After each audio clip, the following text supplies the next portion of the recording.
Hello बच्चों, आशा करती हूँ आप सभी जो हैं अपने घरों पर स्वस्थ होंगे। हमने अपनी पिछली हिंदी की क्लास में जो हमारी बुक है आरोह भाग 2 उसका जो चैप्टर है गद्य खंड का काले मेघा पानी दो वो हमारा कंप्लीट हो चुका है। आज हम अपना नया चैप्टर शुरू करने जा रहे हैं। चैप्टर का नाम क्या है? पहलवान की ढोलक। और इसके रचयिता या लेखक कौन है? फणीश्वर नाथ रेणु जी। तो क्या है पहलवान की ढोलक? अब पहलवान कौन होता है? कुश्ती लड़ने वाला, उसे हम पहलवान कहते हैं। और पहलवान जो है इसमें ढोलक बजाता है। तो हम इसी विषय में यहाँ पढ़ेंगे। पहलवान की ढोलक जो है फणीश्वर नाथ रेणु द्वारा रचित लिखित एक प्रमुख कहानी है। रेणु जी एक आंचलिक कथाकार माने जाते हैं। प्रस्तुत कहानी उनकी एक आंचलिक कहानी है जिसमें लेखक ने जो है भारत पर इंडिया के छा जाने की समस्या को प्रतीकात्मक रूप से अभिव्यक्त किया है। यानी कि हमारे भारत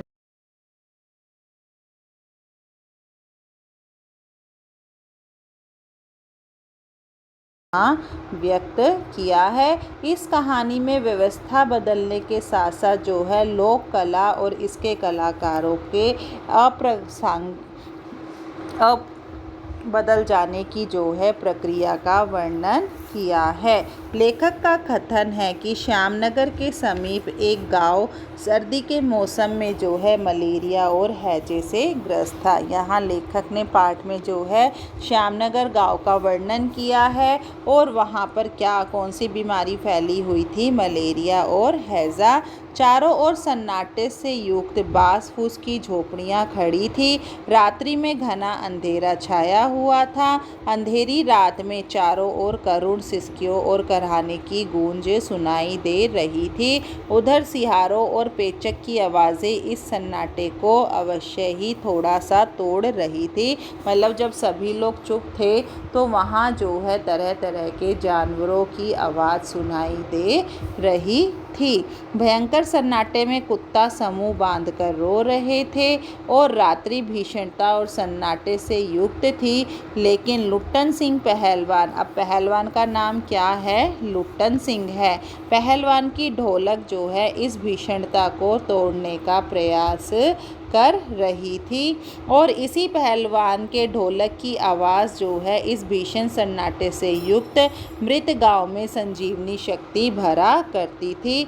लुट्टन सिंह के माता पिता जो है 9 वर्ष की अवस्था में ही उसे छोड़कर चले गए थे। उसकी बचपन में शादी हो चुकी थी, इसलिए विधवा सास ने जो है उसका पालन पोषण किया था। ससुराल में पलते बढ़ते ही वह पहलवान की भांति बन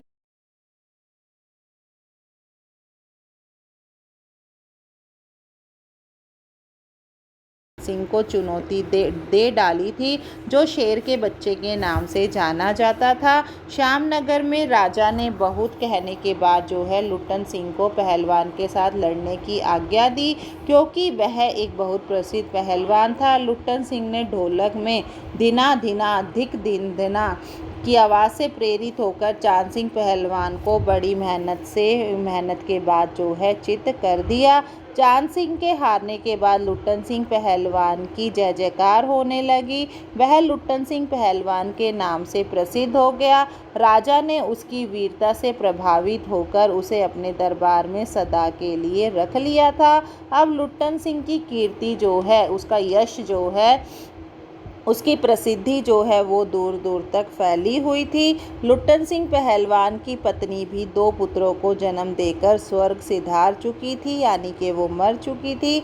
बाद में लुट्टन सिंह अपने दोनों बेटों को भी पहलवान बनाना चाहता था, इसलिए वह बचपन से ही उनको कसरत आदि करवाने लग गया था। उसने बेटों को दंगल की संस्कृति का पूरा ज्ञान दिया, लेकिन दुर्भाग्य से एक दिन उसके वयोवृद्ध राजा, यानी कि जिस राजा के यहाँ वो पहलवानी दिखाता था, उस बूढ़े राजा का भी जो है स्वर्गवास हो गया था। तत्पश्चात जो है विलायत से आए नए महाराज ने राज्य की गद्दी संभालते हुए राजा साहब ने अनेक परिवर्तन कर दिए। दंगल का स्थान जो है घोड़ों की रेस ने ले लिया था। बेचारे लुट्टन सिंह सिंह पहलवान पर जो है कठोर आघात हुआ था, वह जो है हैरान रह गया था। लुट्टन सिंह राजा के इस रवैये को देखकर अपनी ढोलक कंधे पे लटकाकर बच्चों सहित अपने गांव वापस लौट आया।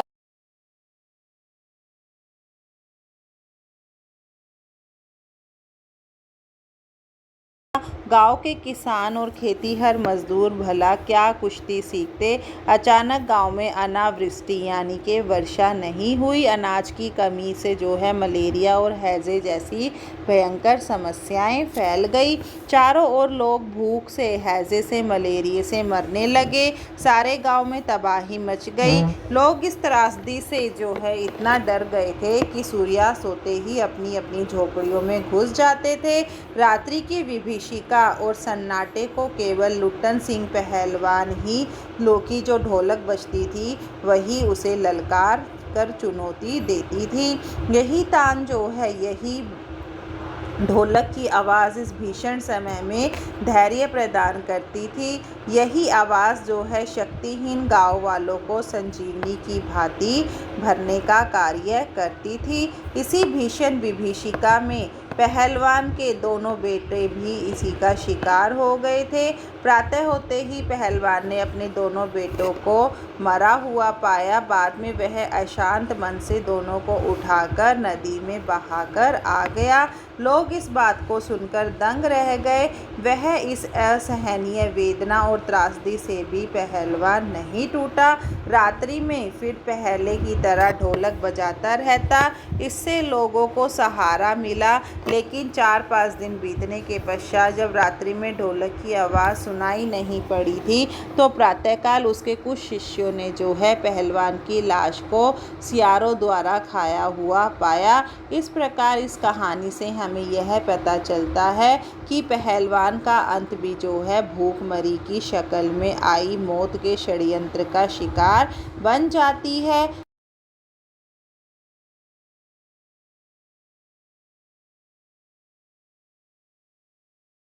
की व्यवस्था के कारण जो है लोक कलाओं के लुप्त होने की ओर यहाँ संकेत किया गया है तथा हमारे सामने ऐसे अनेक प्रश्न भी पैदा करती है कि यह सब क्यों हो रहा है। कुछ तो बीमारी के कारण और कुछ जो है भूखमरी के कारण जो है लोग मौत के मुंह चले जाते हैं।